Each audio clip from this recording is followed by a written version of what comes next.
I don't care how right my dad was. I hated structure. I didn't listen. I hated details and process. But when he said these words, I never forgot them, and it changed my life. Now, since I was 15, I wanted one thing: a successful business. At 16, my boss said to me, "You'll be the president of this company one day." But I remember thinking to myself, I don't want to be the president of this company.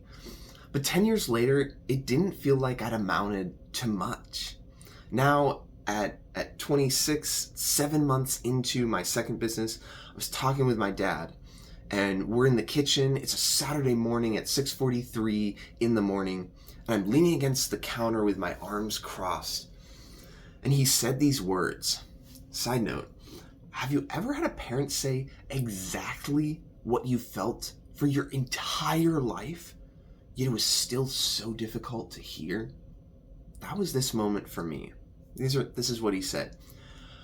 "Daniel, you have so much potential, but you're so scattered. Choose one thing, get really good at it, then move on to the next thing. Nothing in life is a life sentence." That was the first moment that I decided to focus on one thing. Now, just a few days ago, I had another moment. He's standing in front of me, fully present, listening, eyes forward. And after he walks away, I'm struck with something, an unusual feeling. Now, I'm at Lifetime. It's a Thursday at 2:33 p.m. as I wrote this originally, and I had a detail that had canceled on this day. And that's what created the environment for this conversation. And this moment might just be the key to unlock the door to my future. I put my finger on why this felt so unusual. It's rare to be listened to this way. Worse, I noticed something about myself. I rarely listen this way. So why am I telling you this? Why does this matter? Because he did something incredibly simple, but profoundly difficult. He was present. So here's the problem with monotasking. Now, let me be perfectly clear. As I share this, I'm not great at this. This is something that I'm becoming better and better at. Being present, doing one thing. See, I'm just some random guy on the internet sharing my moments that have changed my life forever. Because this guy, Adam, simply by listening and being present, has shifted my approach to life.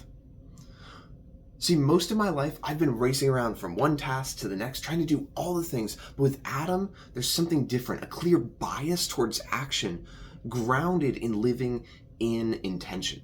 It's challenging, and honestly, he's all in every time. When he's with you, he's with you. And it makes me want to be fully present here, as I'm sharing this with you, as you watch this on a Saturday morning, or whatever day you're watching this. After a long work week, or a hike with friends, or as you're growing your business. But here's my confession. I'm so achievement oriented that I often check boxes rather than enjoy moments. And if you're watching this, you're probably the same. Doing things isn't our problem. Slowing down is. So how do we stop? How do we put down the laptop, pause the podcast, and just be present?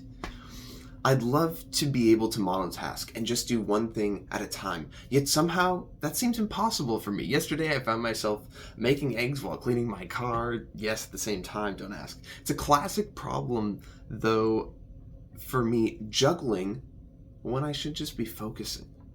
And what I truly need to do is write out my priorities for each day and then just tackle them one at a time. And there's this idea from the One Thing that says to have a priority, not priorities. Once you make everything important, nothing truly is. And honestly, I struggle with this. which is why I'm sharing this with you. I'm in this with you. And here are all the areas that I want to grow in. I have a newsletter. I have a detailing business. I want to be present with my friends and be present with my family, both the ones that are close that I live with, as well as those in LA and in Florida. I want to get closer to God. I'm learning Russian. I'm memorizing Romans 8, becoming a better storyteller, and staying healthy. Now each of these things, they matter to me. And some are time consuming, others are easier to maintain. And this past week, I found batching tasks together to be really helpful. Instead of doing 10 business calls a day, my one thing for work was to do 50 calls in one go on a Friday. And then it took me 4 hours, but boom, it was done. And the same goes for this newsletter. I found writing daily and practicing copywriting 10 minutes a day, this small, consistent action, when I know that that's the most important thing, it compounds over time. Side note, if you told me last December that I'd release now 42 newsletters in a year, I'd have looked at you like you were insane. I hated writing. I lost a friend at 13 because of a miscommunication via text, and I told myself I was a bad writer. And that belief stuck with me until I was 27. And isn't that insane how long stories can last for? Anyway, my challenge for myself this week was simple: to plan diligently, especially the one thing. And so that everything big gets accounted for. And it looks something like this for me. For my newsletter, there's a process. The first thing is to mental dump my ideas, which I did at 2:21 p.m. on a Sunday. And the second thing is to edit, and this is usually Monday morning at like 5:33 in the morning before I detail a vehicle. And the third thing is to use ChatGPT for grammar checks and maybe a dash of humor if it's feeling dull. And the fourth thing is to add it to Beehive and then spend Tuesday coming up with 20 to 30 different headlines and sub-headlines. And Wednesday morning, I'll choose it. Thursday morning, I use a custom GPT to create Instagram carousels, as well as a pre-call to action and a post-call to action.